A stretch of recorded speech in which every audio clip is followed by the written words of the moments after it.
I saw her for the first time on a tape. The old VHS player stood in the living room of my childhood home, and when my parents died, I had to sort through their belongings. Among boxes of clothes and dishes, I found a videotape labeled Emma's Birthday, 1995. Emma was my younger sister. She disappeared when we were both 10. I inserted the tape. A familiar scene appeared on screen.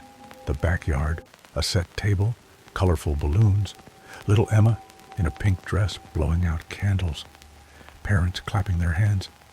Everything was just as I remembered. But then I saw her. Behind everyone, in the shadow of a tree, stood another girl. Her face was hidden in shadow, but I knew she shouldn't be in the recording. I would have remembered her. I rewound. The girl was there. She hadn't moved, but now she stood closer. Each time I rewound and watched again, her position changed. On the third viewing, she was standing right behind Emma, almost touching her shoulder. I paused the recording and looked closer. Dark tangled hair, a dress similar to our school uniform. She looked like Emma. Too much like Emma. I turned off the player, but through the silence of the house came a faint scratching sound. Someone was whispering my name through the TV speakers. I grabbed the tape and ran to the garbage bin, tore up the film, threw away the remains, returned to the house, turned on lights in all rooms. Several hours passed. I convinced myself it was just editing, a prank by one of my parents. But when I went to bed, I noticed the same tape was lying on the nightstand, whole, as if I had never touched it. I felt a gaze. Turning my head, I saw her. She stood in the doorway, a little girl in a school dress.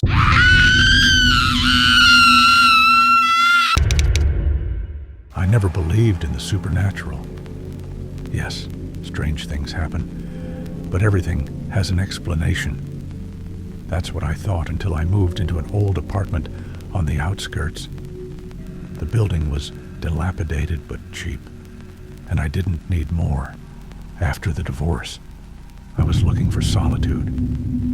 On the very first night, I heard voices in the pipes. Not the flow of water, not the creak of metal, but actual voices, muffled, whispering, as if someone was speaking under my floors. "Can you hear me?" I flinched. No, must be my imagination. Just old plumbing. But the next day I heard it again. "Are you there?" Open. As if someone was asking to be let into the house. I checked the pipes. Normal, rusty. Went down to the basement. Empty.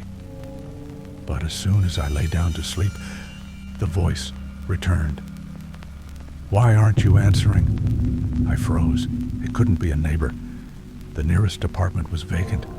I gathered my courage and whispered, "Who are you?" The voices fell silent. But then, after a long pause, "I'm inside."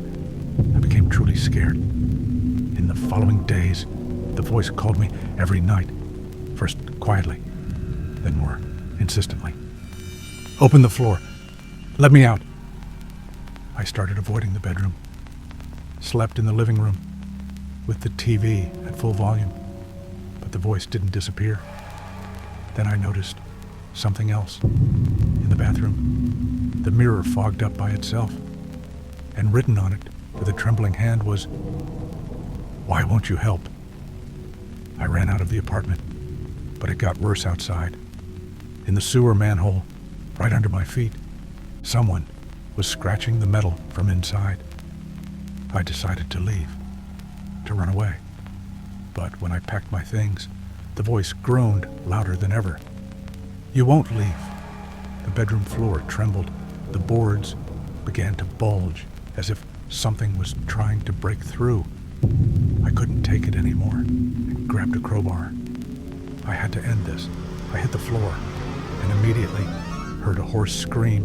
The boards flew apart, and I saw the face, a human face. From the darkness, Under the house protruded a head, dirty, with empty black eyes. Its mouth was torn sideways, as if it had been pulled between the pipes. It was moving. I recoiled, and now the voice was screaming from all pipes, from the walls, from the floor. "Why did you leave me?" I ran to the exit, but the door wouldn't open. Something wheezed behind me. I slowly turned around. From the pipe in the wall protruded someone's arm. From the sink, another. Fingers were crawling out of the ventilation, and they were all crawling toward me. I screamed. And then the voice in the pipes whispered one last thing. "Now, you're with us."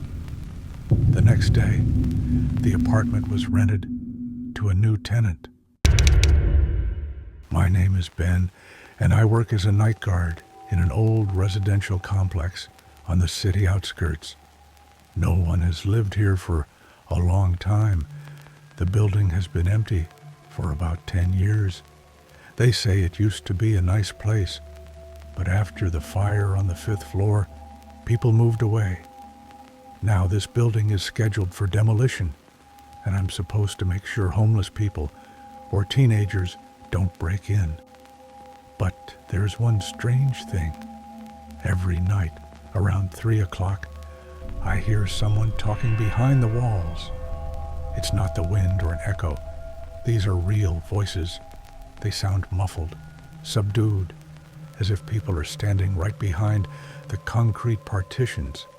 At first, I thought it was just noise from the street. But then I realized the conversations come through even when it's absolutely silent outside. And what's worse, they always sound the same. A male voice asks, and a female voice quietly answers. But I can't make out the words. Yesterday I decided to record them on my phone, but when I listened to the recording in the morning, there was only silence. Today I brought a stronger flashlight and decided to check the source of the sound. When the clock showed 2:57, I got up and walked down the long corridor. The voices sounded again, now closer. I stopped at the wall where the sounds were coming from and pressed my ear against it. "Please don't," whispered the female voice. "You know I have to do this," replied the male voice. I felt uneasy. I had heard these words many times before. These aren't just voices. This is someone's conversation, frozen in the walls, looped in endless repetition. I knocked on the wall. The voices fell silent, and then came a knock. In response, from inside, I jerked back. This was impossible. I shined the flashlight on the wall. Nothing strange, just concrete. But my heart was racing, my fingers trembling, and suddenly I realized this wall is right next to the apartment where the fire was 10 years ago. The knocking repeated, louder now. Then the female voice said something new, not what had sounded before. "He's still here." I froze. What does that mean? The knocking on the wall became frantic, as if someone was beating their fists from inside. The flashlight flickered. A cold draft blew through the corridor, although all windows were boarded up. I took a step back, and then I saw it. A shadow. A tall, dark figure stood at the end of the corridor. I hadn't heard its steps, hadn't seen where it came from. It was just there. I couldn't make out its face, but I could feel it staring right at me. And at that moment, the voice behind the wall whispered again, "Run!" I bolted and rushed to the exit. Behind me came a crash, as if something heavy had fallen to the floor. I didn't look back. When I ran outside, the building behind me seemed absolutely quiet and dead. Only my flashlight's beam trembled on the concrete walls. The next day I quit, but sometimes, at night, I think I can still hear that voice, and muffled knocking in the wall. "Have you heard about David?" This question caught Tom off guard. He turned to his colleague, Brian, who was standing by the coffee machine in the office. "Which David?" Tom frowned. Brian looked strange. He lowered his voice. "David Banner.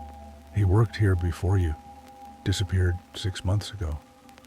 Tom had never heard this name, but when he joked that the office eats people, Brian didn't laugh. "Anyway, don't worry about it. Just, if you notice your computer acting strange, tell me, okay?" Tom just shrugged and returned to his desk. His computer was already on.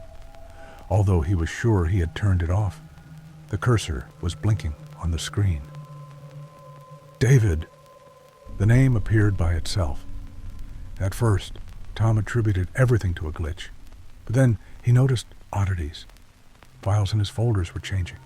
Documents he hadn't created were opening. Inside, just one phrase. "Have you heard about David?" The next day, his password changed.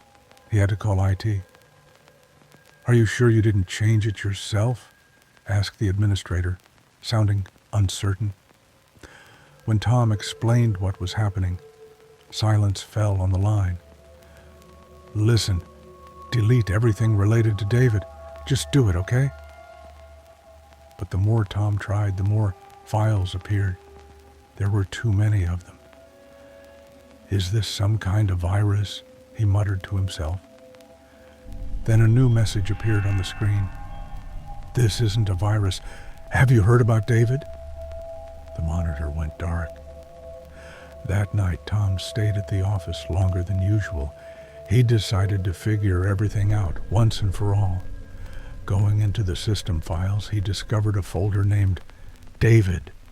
It was huge. Inside, thousands of entries with his name. He opened the first one, a black and white video recording, dark room, man in an office chair, eyes wide open, face distorted with terror. "Is that me?" Suddenly, movement began. The camera was approaching the screen. A whisper, "Have you heard about David?" Tom recoiled.